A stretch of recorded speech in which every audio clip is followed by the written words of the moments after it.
I want to talk to you about being that woman who knows what she has, being that woman who walks in wisdom. And I can't think of a better woman to pull from than Abigail. As she was riding her donkey descending into the ravine, David and his men were descending from the other end, so they met there on the road.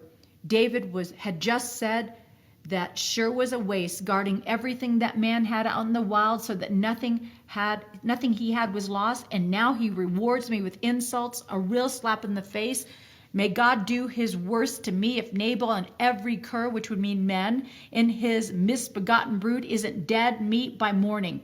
As soon as Abigail saw David, she got off her donkey, fell on her knees at his feet, her face to the ground in homage, saying, "My master, let me take the blame. Let me speak to you. Listen to what I have to say."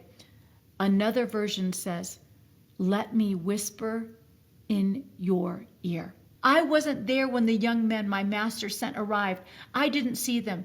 And now, my master, as God lives and as you live, God has kept you from this avenging murder.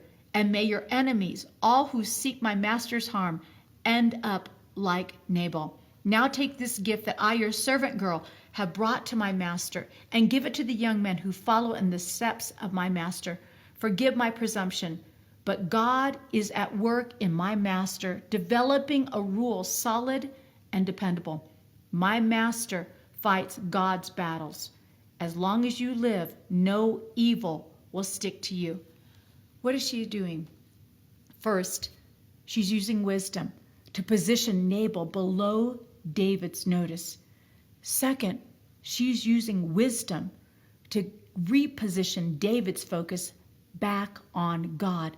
She's saying, hey, you don't want this blood on your hands. You don't want to act like Saul and be somebody that executes judgment on their own behalf. Wise women know how to speak to men. She didn't shame him in front of his men. She didn't say, "Hey, you better stop this right now. You're going to destroy everything God's setting you up for." No, she whispered in his ear. She drew out the righteousness of David.